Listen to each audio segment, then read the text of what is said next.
Hello, and welcome everyone to the Emancipated Citizen podcast. My name is Zach Alreyes. With me, as always, is Benjamin Snow. Welcome to our 2024 special holiday episode. This year, we're talking about race and racialization within fantasy narratives. We're going to be talking a lot about humanoid races in series like The Lord of the Rings and Harry Potter. I would like to start a little bit by trying to dive into the world, talk about the lived experience of the characters, the character building a little bit, transition a little bit to the real world roots and impacts of such narratives within, say, racial worldviews or older mythologies or things like that. With us, we have Clarissa Janeen, who is a student of popular fiction and an author who came across my attention after I read an article about avoiding racism in fantasy literature, and I thought that a lot of the things covered there, from the portrayal of races like dwarves in The Lord of the Rings or goblins in Harry Potter, was very insightful, and especially in combination with the mention of even older narratives. I think also one of the things that really drew my attention was your mentioning the Beowulf story and the kind of one-dimensional storytelling and sort of similar idea of dehumanizing kind of humanoid races. So Clarissa Janeen, welcome to the Emancipated Citizen podcast. We're honored to have you. Would you like to say something about yourself that I maybe left out? Yeah, I just wanted to say thank you for having me. I'm really excited to be here. And I wanted to say before we got started, especially since this is a podcast, an audio format, I did want to address that while I will be discussing the relationship between fantasy races and real-world racism, that I am not a person of color and I come from a lot of privilege. So I wanted to firstly urge everyone listening to go listen to authors and academics of color because they've been doing this work for a long time. That being said, I am here because I think it is important for white authors and readers to also acknowledge these issues. I see a lot of other women with a noticeable lack of melanin on Book Talk and other book communities online, either ignoring these issues outright or asking why we need to bring politics into books. So I just want to say that books are political. Access to literacy is political. We've seen a nearly 200% surge in book bans in the last school year in the US, which includes both school and public libraries. And in its recent analysis, Penn found that books about LGBTQ people and books that address race and racism and feature characters of color were among the most frequently challenged titles. So this is dangerous for us all, and to ignore it would be to deny reality and the effects of institutional racism and how close it still is to us, even if we might rather pretend it's not there. A lot of harmful tropes have been baked into the fantasy genre as far back as Beowulf, right? So it's so deeply that many of us simply don't notice they're there. I just saw a video last night from Rinstar, who's a creator I enjoy, who was talking about this as well, and the relationship between fantasy races and real life racism. And the video ended with how important it is to hear from other perspectives, because we all have our own biases and perspectives that we see things with, and we might not realize how harmful something can be until someone else points it out. So that's what I'm hoping here to do, is just have a discussion around all that. But all that being said, I'm honored to be here and excited to dig in. So those attitudes are kind of baked in our culture and in our narratives for a very long time, and a lot of the core elements of what we consider fantasy and mythology are built on hierarchical, blood-based kind of allocations of worth or hierarchies. Yeah, even if it's not racial per se, you're often going to have kind of advantages and disadvantages and structures of nobility and monarchy which are based in a time before ours, right? Which exemplify things that we now consider kind of outside of the human ideal, the divine choosing of monarchs and things like that are, like, in their core kind of go against our democratic understanding of the world that we want. So is there a separation, I guess, that should be drawn of, or you imagine yourself drawing between which of those tropes are kind of we can use, which of those tropes are absolutely taboo at this point? I mean, is it clear what I'm kind of getting at? Because at a certain point you can also talk about how problematic it is to have princes and princesses and monarchies, and it's, at least in a way that glorifies those institutions. Right. I think in a lot of the research I was doing, a lot of what it came down to was just recognizing in the media we consume when we come across this idea that certain people or sentient beings are just inherently better or worse or more dangerous or more beautiful than others, that is just an innate part of them that we can know from the offset without talking to them or getting to know them, that we can just look at someone and know whether or not they're a good person or a bad person or harmful, right? Because we see that, yeah, as far back as Beowulf,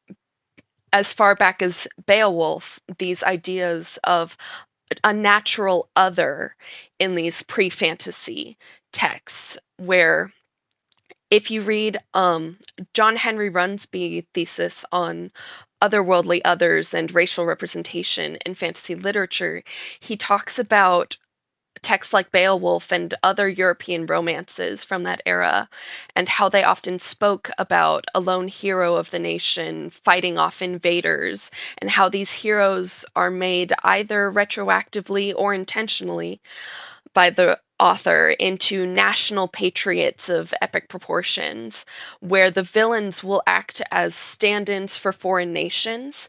In those texts, that is the purpose that they serve in the narrative, and they will often be depicted as inhuman or supernatural to a certain extent. They are meant to be monstrous, inhuman corruptions of what correct humanity should aspire to be. Right. So we see that very deeply ingrained.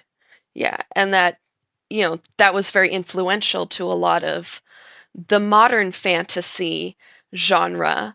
A lot of those ideas carried over because a lot of those ideas are, as you say, very embedded into just humanity in general. It is very easy for us to think in terms of us versus them, who's part of the in group, who's part of the out group, the narrative other and stuff. So that is something that has been part of literature, for many, many years, right? So, we can't talk about race in fantasy without talking about the monster races. You have your trolls, your ogres, and the orcs, right? The orcs are commonly portrayed as being ugly, violent, evil, and uncivilized. Like, that's just an inherent part of who and what they are, and therefore they are generally acceptable to kill on sight, therefore. And this is something that we should question when we're consuming fantasy media, right? If the fantasy is of a world where it is acceptable to kill based on race, we need to question, why is it that we're fantasizing about genocide, right? What about this is appealing to us? Why do we want to fantasize about that?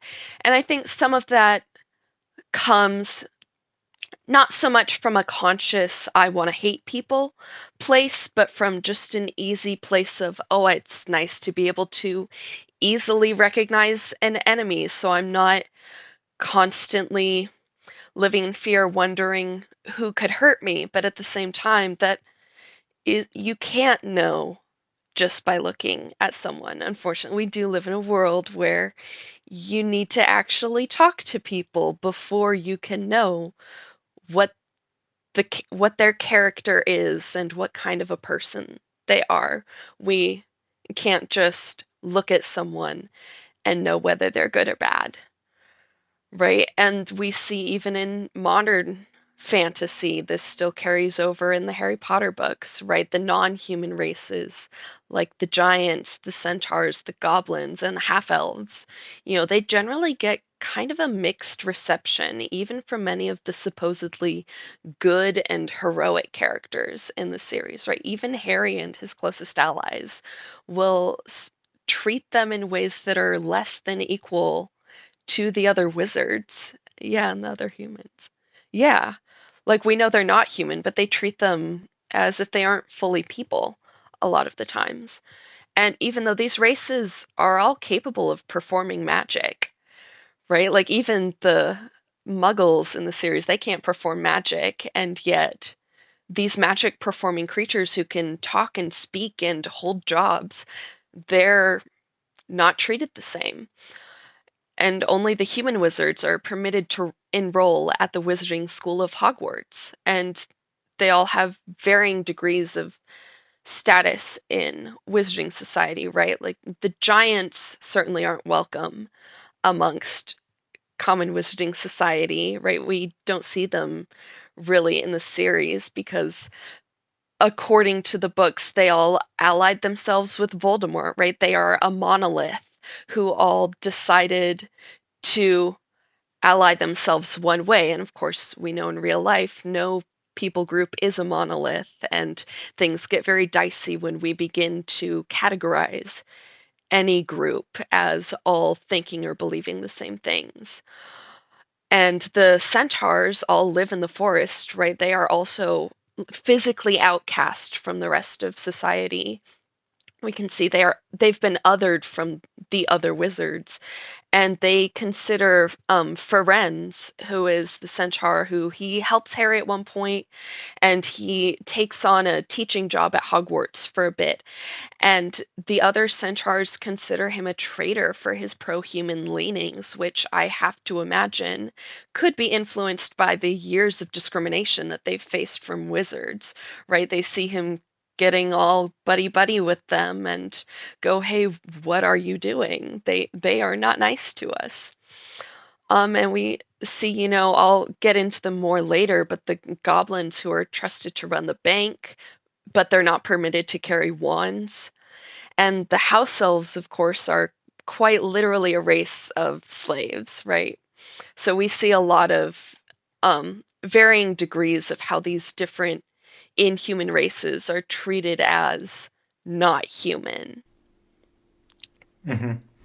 Is there any conception do you see in those narratives that those subhuman races are granted rights in and perhaps even in a way that that is like the kinds of rights that slave owners might ascribe to their slaves in certain like different times in history, right? Where there's some consideration that is given to them, maybe not the full human consideration, but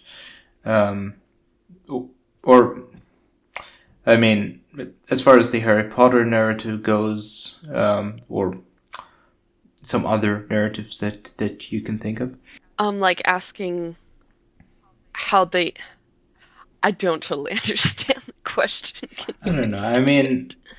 it seems to me that house elves, for example, have even less rights than slaves did in many human societies, right? It doesn't seem like there's any kind of right to safety or dignity in the very least for those races.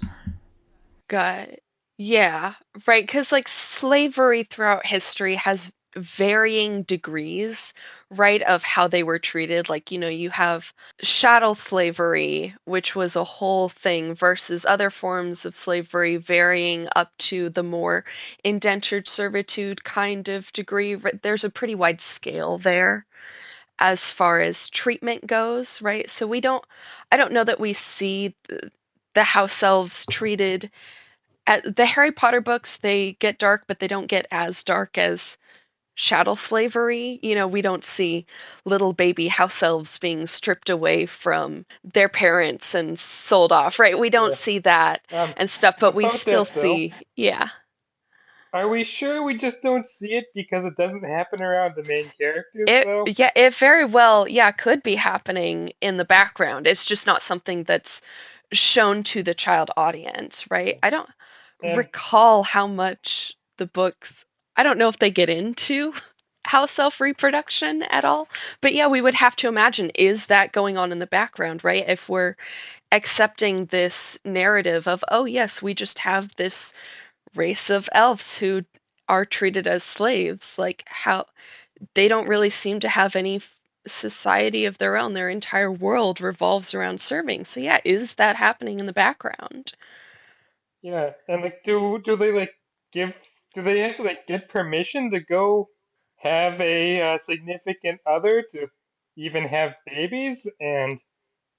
Yeah. And the black family stuffing the heads of their house elves when they were no longer able to work. I would argue that is trying to think of examples of human non-human slavery that bad, and the I don't know that I've ever heard of that happening. Right. It might have at some point, but yeah, that like stuffing them like that definitely makes them more like animals, right, than humans. Because typically we taxidermy animals like they're a prize that we've conquered somehow, right? And yeah, it's the Black family that does that, right? Like Sirius Black is meant to be a hero, but he treats his family house elf very poorly throughout the series. Yeah, although I think Dumbledore explains that part a bit. He was kind to other house elves, specifically his families, who was still in love with his family, who had been kind of abusive towards him. So Yeah, slightly right. Like different, we but can dislike someone without abusing them, right? Like there is just because we don't like someone doesn't mean we have to treat them as I mean, it's kind of a inhuman, lose right? situation for this kind of character Yeah, because you have your masters, you have to be in line with what they want, and if you're blindly loyal to them or abusing their son, and then the son becomes your master, then you're going to have this history of maybe not treating him so well through no fault of your own because you're not granted any agency as a uh, as an independent kind of person. Um, I think, yeah, I mean, within this, this yeah, paradigm of yeah. being enslaved, Sirius I mean, is the yeah, person with power. exactly, Yeah, Sirius is the person with exactly. power in that And, dynamic, right? It's yeah. on him how he And treats the also on creature. just on the small tangent of house elf reproduction, I would like to just observe that house elves don't wear any clothes, and if they're given any clothes, they become free, right? And we don't Yeah, see that they have any genitals, so it's hard for me to imagine that they even reproduce sexually. But I mean, that's a different kind of kind of point. No, what I wanted to get into, and I don't know if either of you recall that part of it because it was kind of brief, but I believe I do recall in I believe the fourth or the fifth book, Hermione was involved in this in an organization for yeah. The Society for the Promotion of Elvish Welfare, or yes, SPEW. Yeah. And she's treated as kind of a fool by everyone else for advocating for this, right? Like everyone else kind of looks at her just like, what are you doing? You clearly don't understand. They just want to be slaves, right? And she's very much painted as this kind of over the top social justice activist for being upset at the notion of slavery, right? It's a very interesting portrayal. Yeah, and I don't know what to make of. And was it book five where she started knitting hats for them and started trying to non-consensually free them? So Yeah, Dobie ended up cleaning the Gryffindor common room all on his own, had a stack of hats taller than he was. yeah, Uh, I what is J.K. Rowling even trying to say there? I'm not sure what she's trying to say, but yes, when doing such things, you should probably talk to the people you're trying to help. That might be a good idea. yeah. But what was interesting to me, because when I read the books as a kid, right, I just sort of accepted the author's word as gospel, right? Just accepted, oh, this race of creature likes to be enslaved like this, and she should be more considerate towards them and stuff. But now that I'm older, I'm able to recognize, why did Rowling write this in the first place? Like, why is this race just so happy to be enslaved? Like, that's a weird thing to include. And as I was like thinking about it, I was wondering, Rowling, she came up with this race, but she didn't need to, when like this race of creature that just likes to be enslaved, when brownies were right there if she wanted to use them, right? They're a type of household spirit or goblin from Scottish folklore, and Hogwarts is in Scotland, right? And they're said to come out at night while the owners of the house are asleep and perform, different chores or tasks and stuff. And traditionally, the owners of the house had to leave offerings for them, usually some kind of food or something. And the brownies were typically described as being easily offended, and they would leave their homes forever if they felt that they had been insulted or taken advantage of, right? So you could still get this idea of these live-in maids who tidy the house and tidy the grounds of Hogwarts without such a weird slave dynamic, right? Because the brownies in folklore are characteristically mischievous, and if they're angered, they're said to turn malicious, and so it's considered very important to treat them well, and you work for them as much as they work for you. It's a much more symbiotic relationship than what we have with the house elves, right? Where they just want to be slaves, and they are so upset about, we see with Winky the house elf,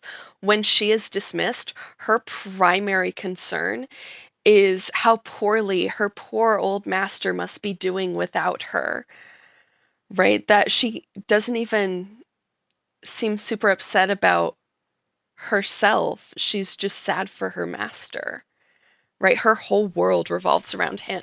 I think that since this kind of race of enslaved humanoids was introduced to the narrative, there have been quite a number of opportunities, right, um, to tell the story in a different way, in a way that's like not so strange and seemingly glorifying slavery, right? Because in the second one, of course, you have the story of Dobby being freed, and at that point, okay, maybe you can develop kind of a narrative where there is a sort of struggle for freedom, and some kind of curse or evil magic for enslaving whatever.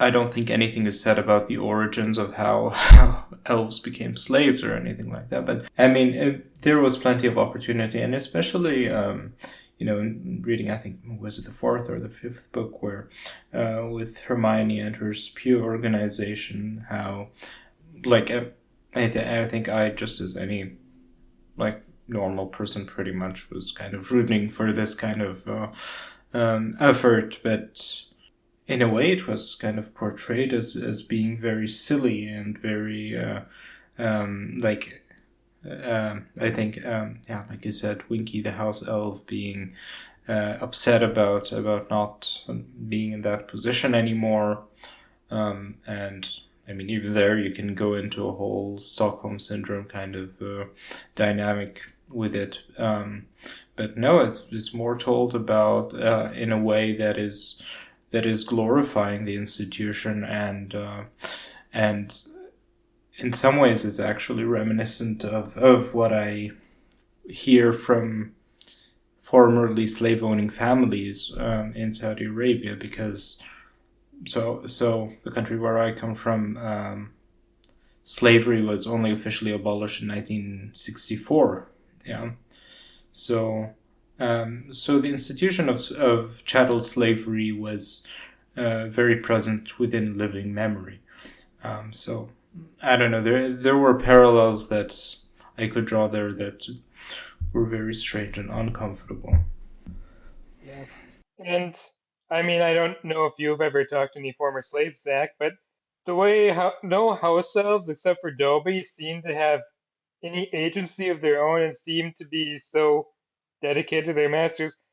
I almost think they must have been created to be like that, because what what living species has no agency of their own? The only thing I can think of is like ants, bees, wasps, that family. And the whole reason they do that is because they have more genetics in common with their siblings than with their parents or their offspring. And right, like are they meant to be ants? Like very inhuman kind of thing. Like they're more akin to bugs then, right? And Oh like the no, no, I'm other, saying oh no, I'm saying that ants are the way they are because they yeah, invest in siblings that helps their genes more than reproducing themselves. The house elves, it's like they're biological automatons created by magic just to do the household chores. yeah. Right, and the other house elves treat Dobby as very weird for wanting to get paid for his work. Like they think he's so strange for that. Or you can explain this by some. I mean, magic is your hail mary for everything here now. I mean, you can explain this with maybe you had some other race that was magically put into slavery and cursed. I mean, you know that there were, you know, um, the imperious curse, right? And you have, like, there are magical ways to bend people's wills. So, Sure, I mean, that's right. one But I think it's possible interesting that, narrative point that you can yeah, put there. Another possible one, like also in right. combination with that, is just the real world phenomenon of Stockholm syndrome, Yeah, and the development of dependency of slaves to their the people who enslave them, because you have a lot of real world examples of people being born in slavery and being used to a certain life, and then when they're released, hey, what am I supposed to do? How am I supposed to get food? So I mean, it's yeah, if it, yeah. And I think it would have been perhaps more believable if when Winky was free, we saw her having some of those concerns, right? About like, what am I going to do? How am I going to take care of myself and be okay and make sure that I am going to be all right? Like, what's going to become of me? Like, any thoughts towards herself, but all of them are still towards her master, right? Her former master. And she becomes an alcoholic over it. Like, she is so distressed and quite literally depressed in the text. And her only concern is her former master, right? She has no concerns for herself and her own well being. yeah, it's definitely probably the most problematic and the weirdest kind of fantastical race that I can think of within this context. The more problematic of them, problematic archetypes, the obedient, natural slave, kind of. Yeah, but Yeah. there is one point I almost wonder if J.K. Rowling was trying to make and did very badly. Uh huh. Um, because sometimes, not necessarily, but most often, white people in the capital try to help others. I think the best example is probably in the Mexican Revolution. You had all these, you had the people starting the revolution in Mexico City and saying, okay, these the relationships with a lot of the indigenous tribes. Well, they had a feudal relationship with the Aztecs, and then the feudal, more or less, then the titles were effectively just transferred to some Spaniards. They said, okay, we're going to dissolve that. The base units in society are the individual and the family and the immediate family. But the indigenous tribes didn't necessarily like that deal. They wanted to continue. A lot of them wanted to continue to have their tribes. Maybe she was trying to make a point like that about Hermione annoying a lot of the house elves, but not the best way to make I that mean, point. I mean, if you want to make a point about, or if you want to make a critique about top-down emancipation, and the possible pitfalls of something like that, I can imagine a context where that might be appropriate. But certainly, if you're entirely neglecting to critique the very institutions of oppression that people need to be emancipated from in the first place, if you're completely ignoring that, then it becomes less credible than that this is like the goal that you're kind of going towards, and you're advocating for a more people or subject driven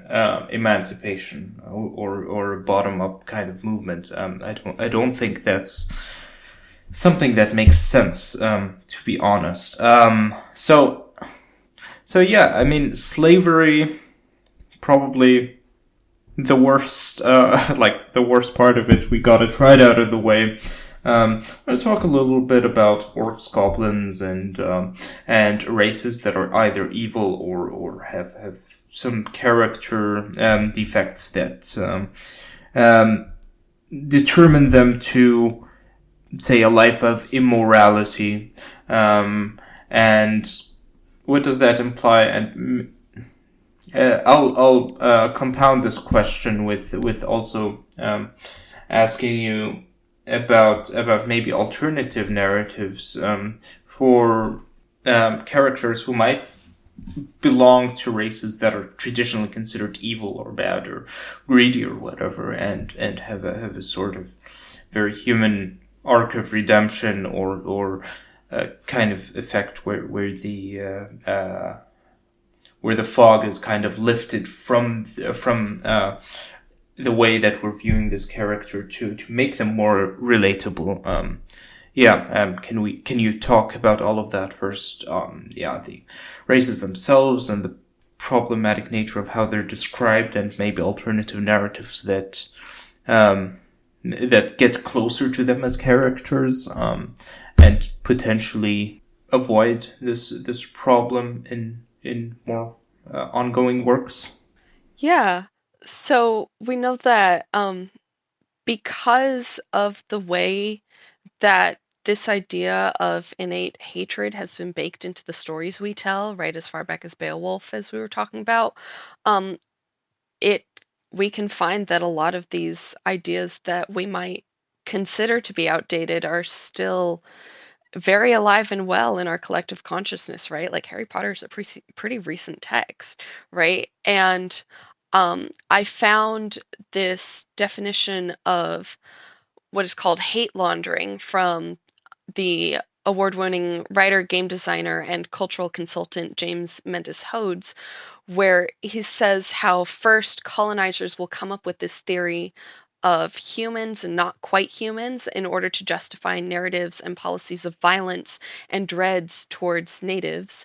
And then authors like Tolkien, which I'll get into in a bit, reifies these narratives in The Lord of the Rings, granting via Middle-earth a sheen of fantasy and respectability by swapping out ideas of Oriental or Mongol for orc or goblin. And then these tropes then cascade to a new generation of fantasists whose joy is to embody their settings. And while they may not consciously understand or acknowledge from which deep-seated biases their embodiment springs, nevertheless, we begin to dehumanize intelligent beings, right? And so we know that Tolkien described in an interview in 1964 how he took inspiration from Jewish people for his dwarves, and that he constructed their language to be Semitic. And now, in the initial stage of Tolkien's Legendarium, dwarves are mostly evil, right? They align themselves with the evil Valor named Melkor and the orcs back in the Book of Lost Tales. And the dwarves are also explicitly characterized as greedy and whiny in The Hobbit, right? Their primary motive is to return to the Lonely Mountain to get their gold back, even though Thorin explains that they don't really need it. And the main crisis comes when Thorin is unwilling to give Lake Town's inhabitants any compensation for their help in defeating the dragon Smaug, even after their town was destroyed by him. And the text states that most of the dwarves seem to agree with him, right? So we can see this very real world anti Semitic stereotypes present in the story. Tolkien did amend his work later in The Lord of the Rings, which notably was written post Holocaust, whereas The Hobbit was written before the Holocaust, so we can suspect how real world events may have influenced how he thought about things, and he may have gone back and written things a bit more critically.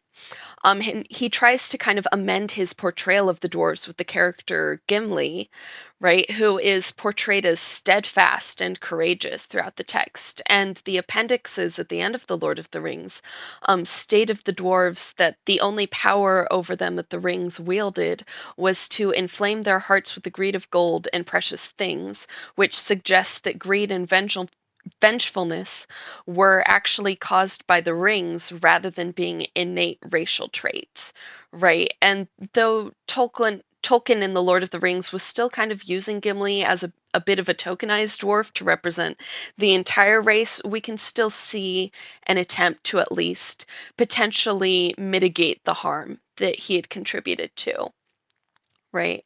And we see with his orcs and trolls and goblins, his monster races that he includes, that they are inherently evil, violent, uncivilized, and therefore othered by the rest of Middle Earth.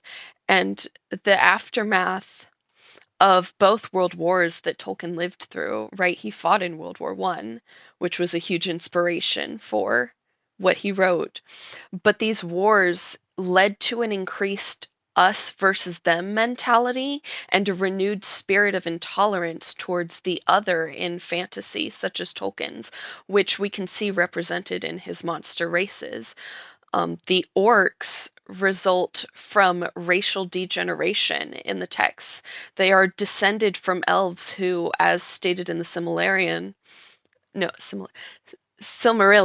sorry, they came into the hands of Melkor and by slow arts of cruelty were corrupted and enslaved, and thus did Melkor breed the hideous race of the orcs in envy and mockery of the elves, of whom they were afterwards the bitterest foes, right? So we see this idea of just innate biological enemies and one who is innately better and innately worse than the other. And the orcs, will often draw on negative portrayals of different Asian, African, Polynesian, or Native American peoples. The land of Mordor, where they dwell, lies on the eastern side of Middle Earth, on the edge of civilization. They are distant enough to not be part of the main in-group, but they're close enough to still pose a threat to it. And we see this idea of the orcish horde threatening civilization, how that parallels traditional narratives about Attila the Hun or Genghis Khan, who are model we're modeling the orcs after this idea of Asian barbarians who are going to sweep over civilized society, right? That's the fear that's kind of lingering over Middle Earth. I think there's some important historical context to that, though. Genghis Khan completely wiped out many, many cities, and he wouldn't. It's not that he'd destroy the city, it's that they would go in, kill every man, woman, child, and dog, go away, come back a week later, and kill the people trying to bury the dead. And it's not like that was Asian on European violence and freaking them out. That was steppe nomads against everyone. The Chinese, they are have a lot more historical trauma from that, and well, I think their treatment of the Uyghurs is largely a result of that historical trauma. Even though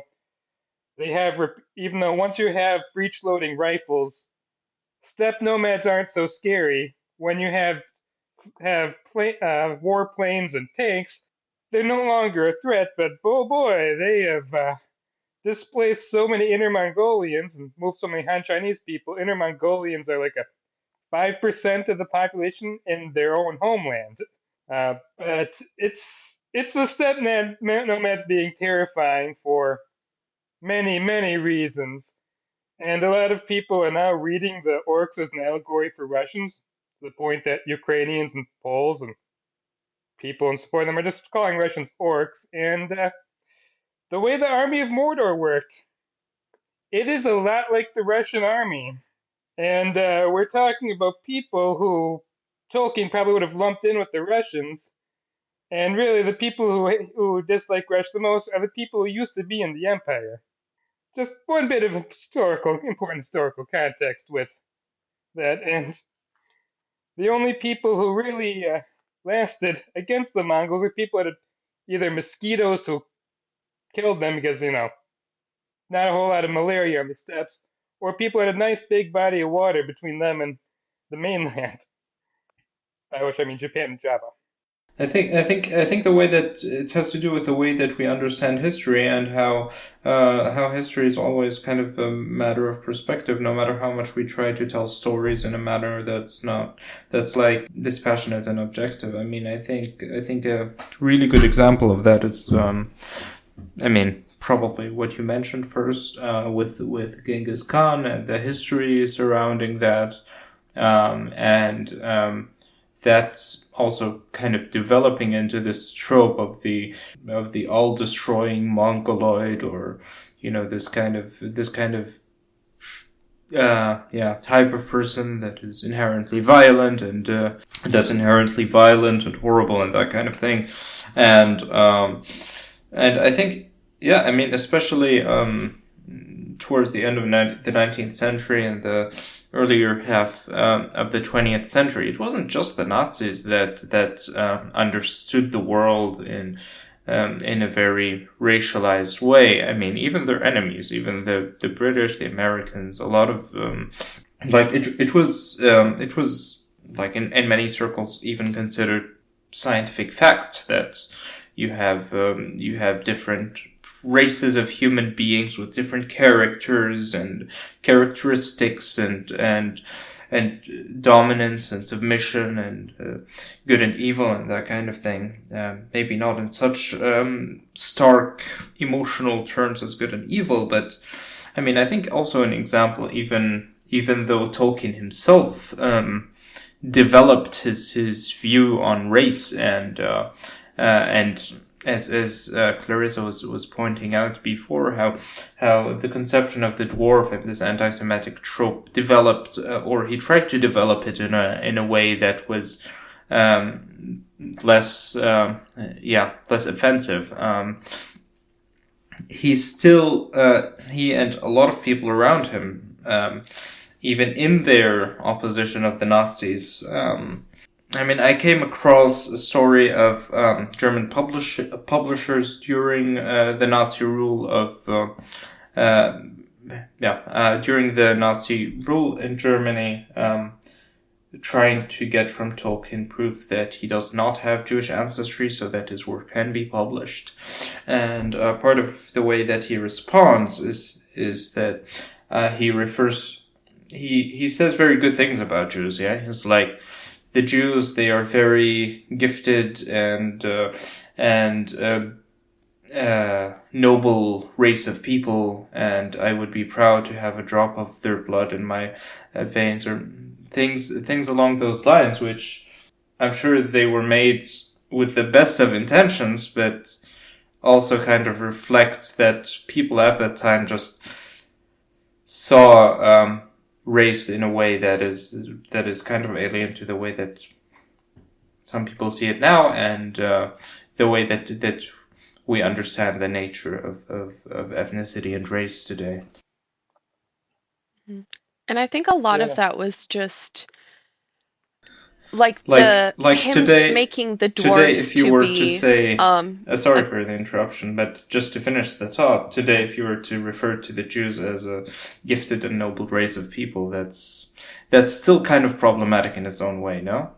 right, because with even positive stereotypes, like really any stereotypes, anytime you are making a monolith out of a group of people, like that's not how people work, right? People are much more complex than that, right? And a lot of Tolkien's portrayals were likely unconscious, right? Like the dwarves might have been conscious, especially just from a linguistics perspective, because he was primarily a linguist, right? But even despite that, he, still was brought up in an era where that was just how everyone was taught to think and live, like probably didn't even like consciously make all of these connections that we're making today as we're going back and analyzing stuff. But we see, yeah, with positive stereotypes too in Tolkien's work.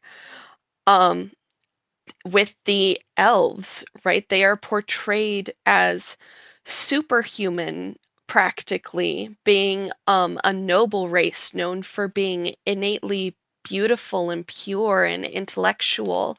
And this depiction parallels a lot of myths of the Aryan master race, which I don't know that Tolkien subscribed to intentionally, right? Like he was trying to be very praiseworthy of Jewish people in writing to the Germans, but we know that these ideas are still baked into society. We still inherently carry these ideas of what is innately more beautiful traits or more good and pure. That's a part of our culture and a part of the culture that Tolkien was in. And so we see that the the elves are commonly portrayed as having notably fair skin and straight hair, and in much of Tolkien's work, the elves are revered and almost worshipped by other races like the hobbits, right? And while the orcs are meant to be corrupted elves, the elves themselves are divinely created in Tolkien's writing, being the elder children of Ilúvatar, associates elven nobility with their ancient origins, right? Which is much like the hypothetical nature of the Aryans as the Urvolk, which stems from the Nazi racial theory that all Indo-European peoples were related to the Germans via a Nordic Indo-Germanic primordial people of the Nordic race, right? And I don't know that this is something that Tolkien was intentionally trying to do, right? But we see these ideas just embedded in the collective consciousness and coming out in the fiction that was produced at that time. Yeah, I mean, you can certainly draw a lot of parallels in terms of like, yeah, I mean, you have the Orfolk, right, the primordial pure race of strong and white and blonde people, and then you have like sub branches that, through whatever accidents of history, kind of degenerate racially into um, yeah, something that can be kind of considered equivalent to the orcs. So I mean, you can certainly draw a lot of parallels there, and I think yeah, if nothing else, it's an interesting kind of mirror to the way that society viewed race at the time. But we see it like it doesn't stick to that time, right? Like we say, oh, race at the time, but we see it popping up in even like current literature, right? We talk about J.K. Rowling and Harry Potter, with her goblins, they also fall into a lot of anti-Semitic stereotypes, even though it was written way after Lord of the Rings and the Holocaust and all that. We see those ideas still permeating in the collective consciousness and stuff. The goblins run the Wizarding Bank of Gringotts, and even though they demonstrate great magical ability, they're considered unequal to the wizards, right? And we see this idea in her text of the goblins lining up with the myth of Jewish control of the Federal Reserve and that they dominate the world economy, both ideas of which stem from centuries of Jewish discrimination throughout Europe, in which one of the only careers permitted to Jews was banking, which notably is also the only career I think we see goblins doing in Harry Potter, right? And the goblins on-screen depictions are also just uncannily similar to a lot of the anti-Semitic propaganda from the early 20th century with their long nose and beady eyes. But unlike Tolkien and his anti-Semitism, Rowling and her franchise didn't adjust their anti-Semitic representation when it, because people have been pointing this out since the books came out, right? This has been a topic of conversation for a long time, but instead of recognizing the potential harm in what she wrote, the franchise doubled down, and in the 2023 video game Hogwarts Legacy, the plot revolves around crushing a rebellion led by the oppressed goblins and features a goblin rebellion meant to take place in the year 1612. Meanwhile, in Germany, 1612, in the real world, not the Harry Potter books, there was a pogrom, an organized massacre of Jews in Frankfurt, and the game includes an artifact from the Goblin Rebellion of 1612, which looks just like Jewish shofars, which are ancient musical horns typically made out of ram's horn. You can pull up the picture and look at them side by side. It's just a shofar, right? And they're typically used for, Jewish religious purposes. And the text in the game says that this artifact was used by the goblins to generally annoy wizards, right? So we see this like disdain for Yeah. the goblin culture, Yeah, I mean, right? yeah. And yeah. When I read that section of your article, it was kind of difficult. Like it was shocking at first glance, but it was also a little bit difficult to wrap my head around how something this overt can be a result of like Right? unconscious bias. I mean, so things like, okay, I mean the whole Right. trope I of the have to banker think and the that goblins and all of that, and as we've mentioned before, and as we will get back to when it comes to Christian and Nordic mythology and the monster trope and things that have been in our collective consciousness for so long that.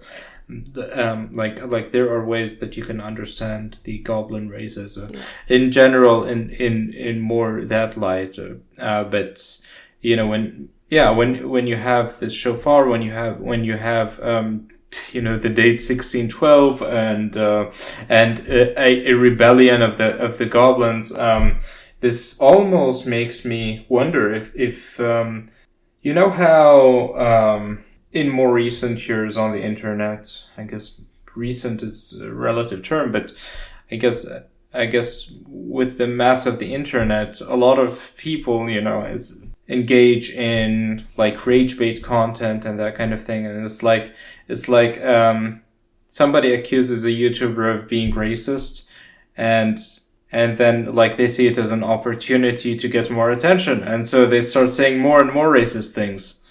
And people start watching them more. Do you think that might be what's happening a little bit?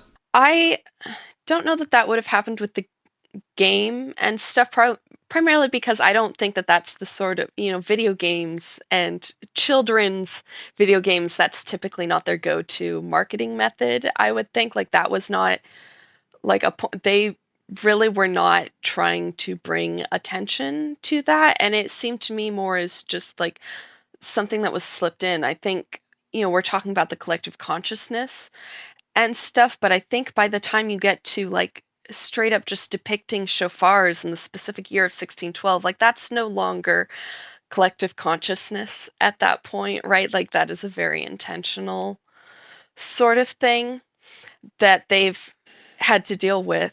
And I know some fans have come to Rowling's defense, since folkloric goblins are also known to be greedy, trustworthy, and villainous in a lot of their original folklore. But they didn't engage in coin minting and money lending, the way Rowling's goblins do. And, some people might argue that the negative connotations between Rowling's goblins and Jewish people are just happenstance. But I think it is also worth noting what anti-Semitic stereotypes may have might have inspired European folklore of a long-nosed race depicted as greedy and untrustworthy, right? Like you ask someone to describe what is a goblin, and they will, and you line that up with a lot of anti-Semitic stereotypes, and you see a lot of similarities there. And so we have to think about where these stereotypes and this folklore came from, right? But the specific parallels in the game, I think, show the dangers that fantasy still faces today of permitting these bigoted stereotypes in fantasy races, right? But I don't know that the game was trying to do that from an angle of, oh, we're gonna rage bait the game, right? Like that seems like an odd tactic for a children's video game to take. Yeah, and we've actually covered another episode in our last episode, Rolling and Trans People, also Richard Dawkins.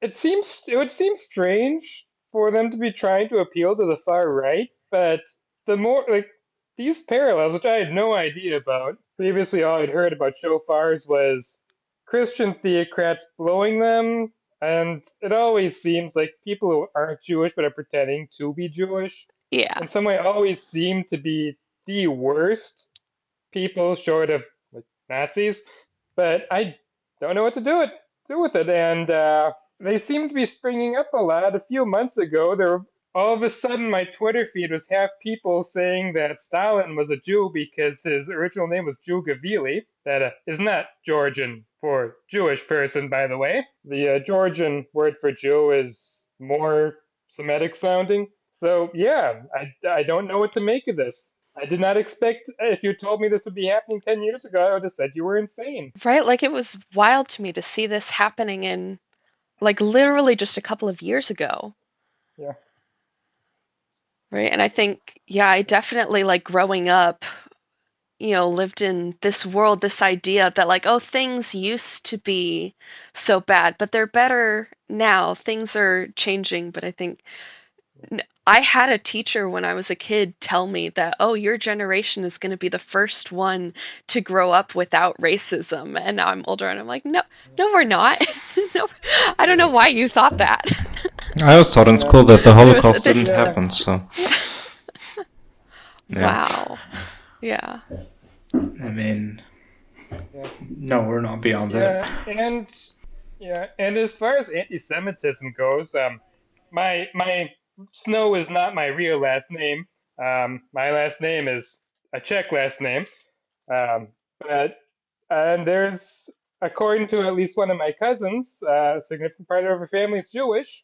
I think anti-Semitism going forward, as far as the violent kind, I'm probably okay. It looks like it's mostly going to be Islam-based anti-Semitism. I don't think many violent Muslims care that I have a non-practicing Jewish great grandparent.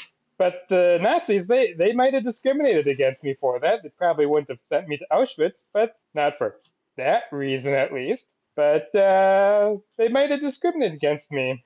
So, we Right. don't know where We this is we can going to go. see, yeah. We can see like maybe things aren't to the level that they were, Yeah, in the mid 20th century, yeah, but I think sometimes we give the current day a bit more yeah, credit than it necessarily deserves in yeah, terms of how far we've come and how progressive we all are. yeah.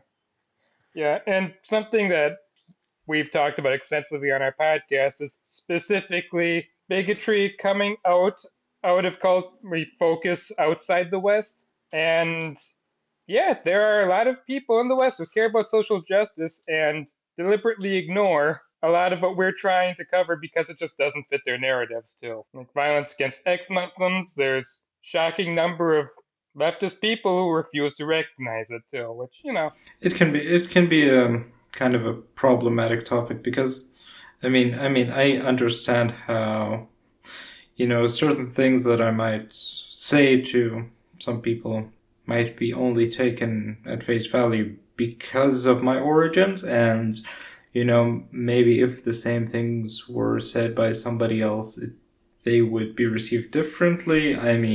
I mean, on that tangent, I can totally kind of see why somebody in the U.S. might say that black people being racist is not a real thing. And I mean, I can totally go there. But when we're talking about the experience of Kurds or Jews or tribal groups within the Middle East or within East Asia, suffering from very similar structures that aren't oriented around whiteness per se, then it's almost inverse of version of Orientalism where no, we're the only ones who can be racist kind of thing. But yeah, I mean, it's a It definitely complicated. varies a Yeah. lot based on where you are and what the history of the area is, and what the stereotypes of that, because even the concept of race, right, differs based on where you are in the world. Like, different parts of the world have different categories and determiners for what constitutes different races and how many different races are there and stuff, right? It's a very subjective thing. Absolutely. Yeah. Uh, And yeah. and race as it's understood in the West didn't exist as a concept before 1500 or so. And I guess another thing we should probably cover about Tolkien, just in the context he was writing in the late Victorian period. Apparently, Victorian authors would specifically talk about their Anglo-Saxon ancestors as people who wiped out the indigenous Britons in England. And it's like they wanted that to be true, and it isn't. There were indigenous The Hebrew Bible does the there were exact same thing. indigenous British people. Yeah, there were indigenous British Britons, Romano Britons. Roman Empire is there for a very long time. Becomes hard to describe them. And they still existed. The Anglo-Saxon Y chromosomes are the overwhelming majority of Y chromosomes, but the mitochondrial DNA of Britons is very common. Even in fairly early Anglo-Saxon kings, a lot of them had indigenous British mother or grandmother, and I'm sure this plays a role in why a lot of the literature at the time was the way it was. But do you think it's worth including into why a lot of fantasy is the way it is with their conception of race? I mean, I think you touched on it before about this idea of fantasizing about genocide and how, yeah, I mean, probably there were past times and settings where maybe to a different extent than it is now. It was kind of respectable or cool to brag about things like genocide, even in cases where we know it didn't happen. You just kind of, yeah, so there was this Right, tribe this of idea people, of look and how yeah, powerful we exactly. are. And we killed everyone and that kind of thing. So, yeah. Because that's how we show we're the best, by killing everyone else, of Yeah. course. Clearly, there are Yeah. no other markers for what a good civilization looks like. Yes. I mean, you mentioned Yeah. And in case of Britain, it gets even weirder because they also wanted the Anglo-Saxons to have wiped out the indigenous Britons, and then they really praised the Normans too, who certainly didn't wipe them out of the Anglo-Saxons, but it very heavily dominated them for quite a while before they merged in, well, the main language of English towns until the Black Death was French. So, Ben, you were talking earlier about the conception of race and how it hasn't always existed, at least in the way that we understand it now. And maybe at some point, like within the Middle Ages, this started to develop. And but we do know that before that, even before what we consider race in the modern or 19th, 20th century sense, there were concepts that predated that and kind of acted as a precursor for that, if you will. Yeah. So you can talk about, like you were talking about before, the Anglo-Saxons and their fantasize genocide against the Britons, or the Israelites fantasizing genocide against the Canaanites, and even like within folklore, within Nordic pre-Christian folklore. Of course, you have this monster trope, which is as old as storytelling itself, probably, and you have fantastical races of elves and goblins and things like that, which likely predated our modern conception of race, right? So if this is like kind of the bedrock or the core of this genre of fantasy, basically, right? And the oldest and most simple stories within this genre describe monsters and one-dimensional, simple narratives of evil beings and characters and so on. I don't know. I mean,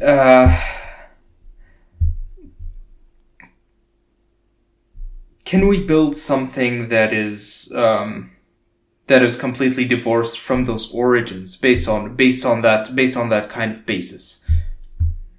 I mean, I would say, there's a saying, that comes up a lot in writing and literature when people are trying to come up with new original ideas and they get themselves stressed out over trying to come up with something new and original, and having to remember this saying of there is nothing new under the sun, right? Every story that will be told has already been told, and we're just telling it in slightly different ways, right? And I don't know that there's anything inherently wrong with drawing inspiration from mythology. Just because something is old doesn't make it bad, right? Just as much harm as we can find in these tropes, there is a lot of good and truth that we can find in old stories as well that we can draw from, right? I don't know that its age necessarily makes it good or bad.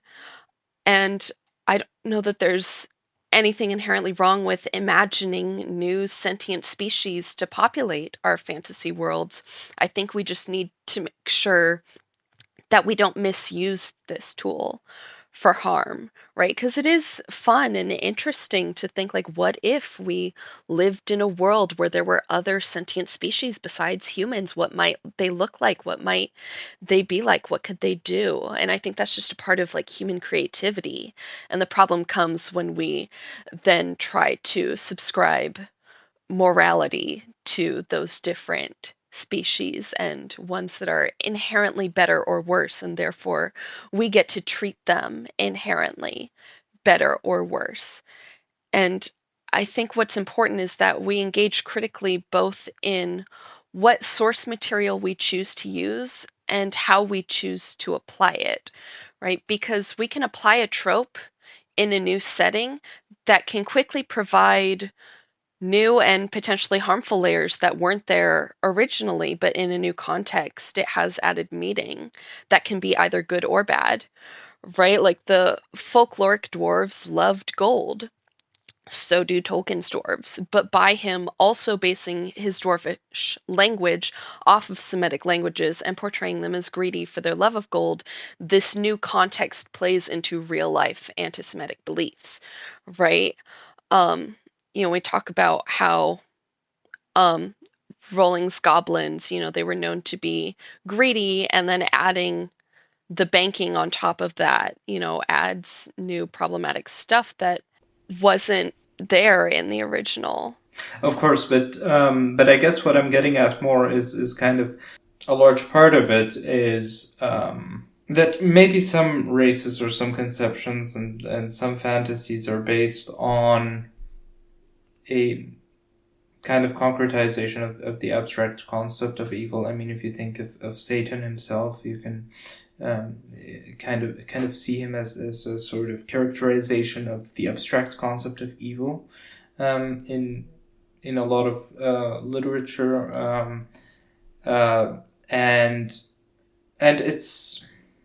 I mean, I guess it's also been done for the reinterpretation of Satan himself. I guess yeah, if you can reinterpret Satan to be a sympathizable good guy kind of thing, then you can reinterpret any any kind of constructed race or fantastical being that exists within our collective imagination, right?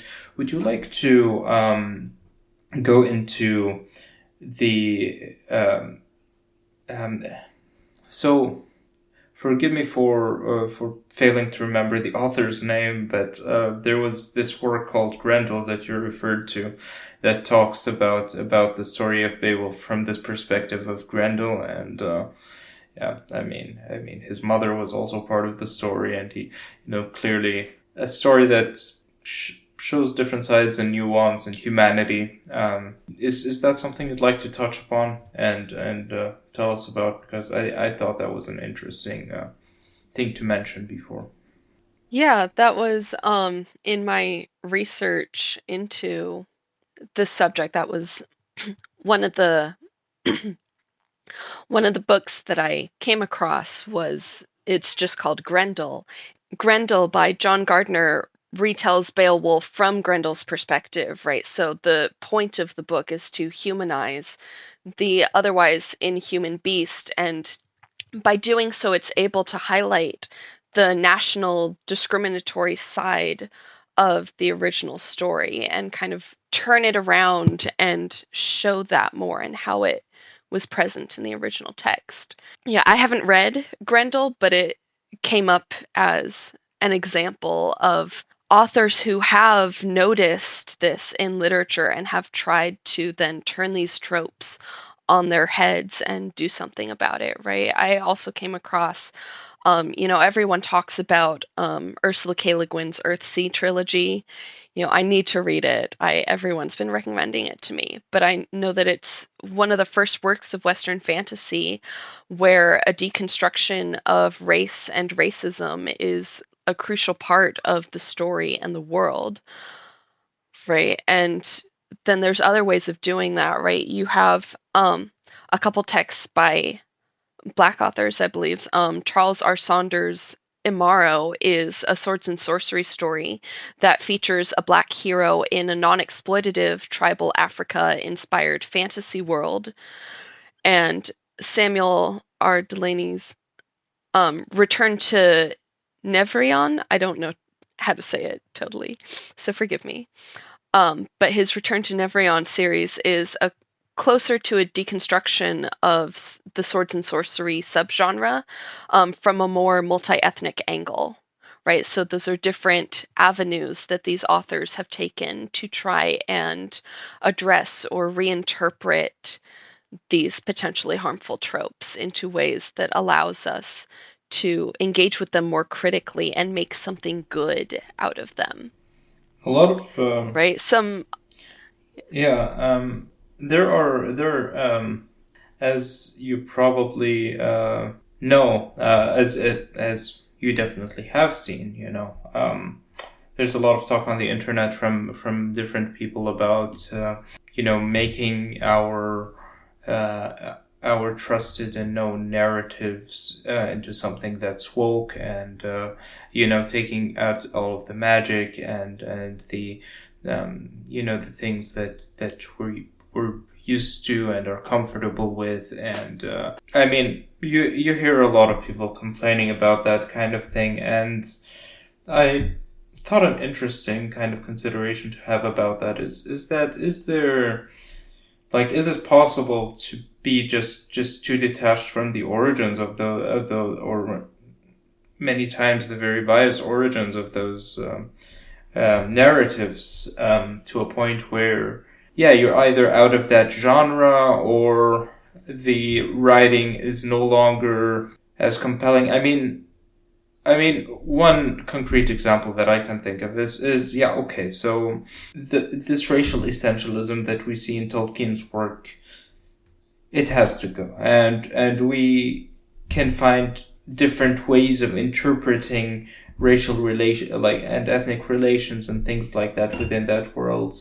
Um, okay, so what about, for example, the concept of monarchy, right? Should Is it okay at all to have like medieval like or fantasy narratives that maybe romanticize something like being a princess when that's, the princess is obviously like a position within a hierarchy that's always been very problematic socially, so how do we imagine this kind of going, and I mean even beyond race when it comes to things like class consciousness and that kind of thing. Right. And, there certainly are plenty of fantasy texts that do address the issues of monarchy and stuff and stories of. I edited a book series recently where in the middle of the series, like an empire was dissolved and turned into more of a republic or something and became more democratic. Like that was part of the story.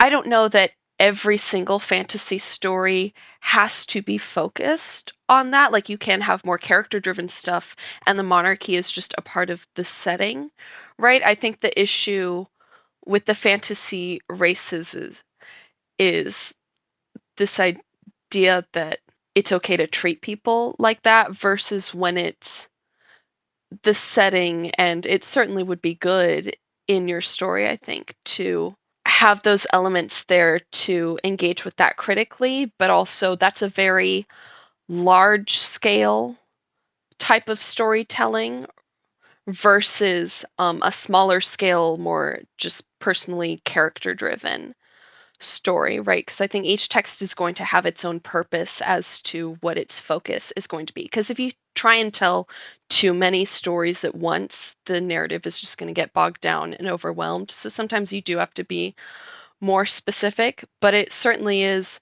something to consider as we're writing fantasy, right? Like this idea of monarchy and princes and princesses. And do we have that there because we want to set our story in a specific time period, and so this needs to be there in order to establish the setting?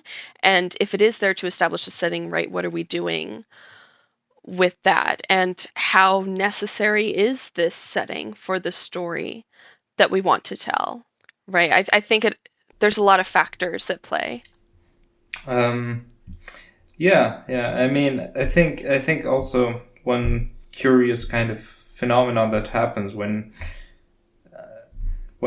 producers or the production of those things want to be more conscious of that kind of thing. Um, Often the point is completely, from my perspective, it seems like this whole point of looking at hierarchy and race critically is completely mixed, and you have some producer just going, yeah, okay, so make some of the elves black or make the Queen of England black, whatever, and problem solved. Now we have representation, now everything's good, right? Right. Yeah, and of course it's always good to have diverse casts because we live in a diverse world, and I'm immediately going to be suspicious of any fantasy narratives that attempts to present an in-universe reason why a race can't be diverse in that world, right? We live in a diverse world, so diversity should be our default. But that being said, if your fantasy races do fall into problematic tropes, like having villainous monster races or elves that are inherently superior, giving those elves a variety of skin colors isn't going to fix the issue of assuming that a person's morality or ability or inherent worth can be determined by their race. Like, you can't just put that on top of it and address the reason why it was problematic, right? The reason why the elves and elf superiority is an issue isn't just because they are often depicted as pale and having straight hair. Like, it's not just that. There's all the other stuff with it of their inherent divinity and purity and goodness and how much the other races worship them, right? And giving them different skin colors isn't going to address that. Yeah. Did you read Did either of you read the Aragon series or the Inheritance series? Aragon was the first book in it. I read the first one many years ago. I don't remember much of it. Well, in that book, the elves were stronger and longer living because they made a pact. They made a pact with a magical pact with dragons before humans did. So they got their extra powers from a symbiotic pact with dragons to patch up a war. Do you think that's better than? And humans were entered the pact later and got on the same trajectory. Do you think that's better than Tolkien's elves being better because they're divinely formed? Yeah, I would imagine so. Like, because you have, just having longer lifespan, right, doesn't mean that you're inherently better or worse. Like, different animal species, right? Because really, when we say race, we're talking about different species here, right? And different species have different lifespans, whatever. And if there's a magical reason behind it, cool. I think what's important in that, what you're describing, is the humans also later had the ability to do that as well, right? That they also could choose to enter this pact. And I think that definitely helps it be less of an inherent like racial thing, but this was a covenant, a pact that they consciously like chose to do, right? And that other people could also join in with. I think that definitely helps. And the series ends with dwarves and urgles, who I guess you could compare to orcs, except they had horns, joining as well. And the urgles, well, they're like orcs. Inherent enemies, always violent. Then he goes into the reasons behind why they're so warlike. The female urgles would not marry a male who had not killed at least 3 enemies.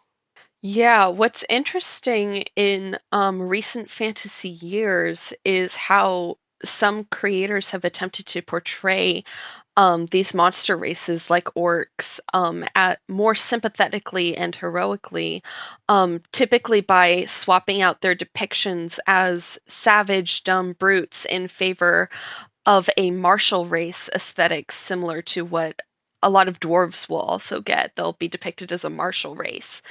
And there is a good intention behind this, but this also just exchanges negative stereotypes for positive ones and continues to depict these races as being innately predisposed to violence. So I think that's something to be wary of and careful with when you have an entire race that is just innately violent, right? Any of these innate traits like that can get a bit dicey. Yeah, and goodness knows there have been plenty of human cultures that were very violent because, well, if you're a man and you want to get married, no woman will marry you if you have not killed an enemy. Yeah. And that gets down to like, differences between specific human cultures, right? But we don't assume that all humans are like that, right? But then when we start assuming that all orcs are inherently violent, right? Rather than, oh, this specific community maybe has these values, right? Instead of, oh, it's this specific community. No, it's their entire race is like that. Before we wrap this up, I did want to ask about, or talk a little bit about the evolution of fantasy in more recent years. And you did mention, the more sympathetic kind of painting of like orcs and those races in a specific way that kind of exchanges one problem with another. Wanted to go on a tangent about Bridgerton at that point. At a previous point I did before the conversation went elsewhere. But since you brought this point of completely missing the point by exchanging stereotypes with orcs, I thought that would be an opportune moment to bring it up. Have you watched Bridgerton? The Netflix series? I have not. I know of it. I know some of what happens in it.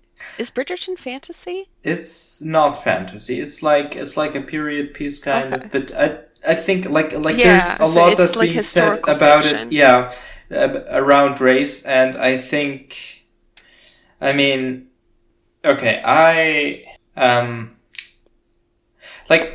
okay. So the monarchy. the English monarchy. Those hierarchies, colonialism, the idea of like romanticizing this noble class of people, and everybody else is kind of lesser than.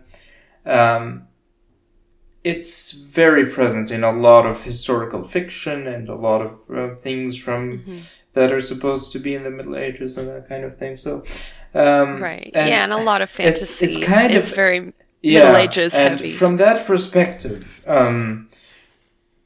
I see like pretty much like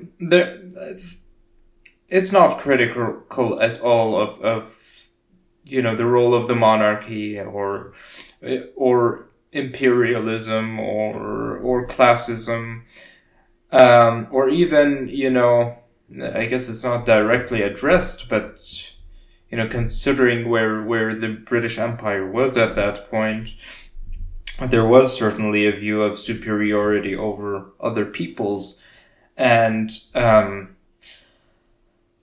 I personally found it like very kind of glaringly insensitive, kind of glaringly missing the point to just take a few black characters and inject them within the British aristocracy, and then like we don't have problems anymore. Like when it comes to something like this, right, when it comes, it's not acknowledging where all that wealth comes from and how they're able to have all when of it comes to something like this, I'm like, I would just put myself on the standpoint of just, it's better if you don't, right? I mean, if you don't have any, like, it's better if you don't include people of color within a race, within a narrative that fantasizes imperialism, than to have them in those positions just to kind of cover your ass in a way of, I don't know. It was just a thought that I was having about that particular series that I thought that was very, very strange. Anyway, about it's an interesting discussion, right? Because you have a lot of people of color who have been saying like, well, we want a chance to be able to see ourselves in these pretty dresses, attending fancy parties. Like we're the stories where we get to do that and stuff. So you have that desire for that there, but then we also have to engage with it critically and think like, okay, this relationship between being able to show the representation of everyone wearing the pretty dresses versus where are we getting the pretty dresses from, right? So there's certainly a lot of layers of nuance there, and it is definitely important that we engage with all media critically. I don't know that we inherently have to throw everything away with the slightest bit of problematically, but we do need to be talking about it and thinking about it and delving deep into it and considering what about this do we enjoy and what about this is not being shown or told. Okay. Right? Yeah, so before we wrap this up, we're coming to a close here. I wanted to ask about your perspective regarding more modern fantasy writings and narratives, and in how far they're different from traditional ones. I think, like, I can name some examples that seem different in some respects. I mean, I don't know if you've come across the Netflix series The Dragon Prince. I really like that series. It's, I mean, I guess this romanticizing aristocracy and monarchy and that kind of thing is also sort of present there in a similar way. But you have a lot of diversity. You have many different fantastical races who have their different prejudices against each other, but at the same time, very, like, you don't see that same kind of biological determinism and that kind of thing. It's kind of a World War I kind of narrative of inherited those stereotypes and hatreds and things, and you have a side that's working towards peace, and I think that's beautiful. I mean, you have other narratives like Children of Blood and Bones. I don't know if you've come across that title. It's about a like a magical. I've heard of it. I haven't read it yet. I'm in the process of reading it right now. I wanted to finish it before this episode, but I didn't manage to. It's also very interesting. I mean, it's about a magical race of people and conflicts with the monarchy and the ruling class. Those people, at a certain point, experience a sort of genocide, and I mean, it talks a lot about racial tension and. But I've heard only good things about it. Yeah. I mean, so far I like it, so I can't say anything negative about it so far. We'll see when I finish the book. Do you think this is the trend that the genre is taking now? That you have those titles a lot more aware than something like Harry Potter or The Lord of the Rings. You have things like The Dragon Prince and things like that. I guess Avatar: The Last Airbender is probably also an example of something that has I guess a more aware portrayal of this topic. Do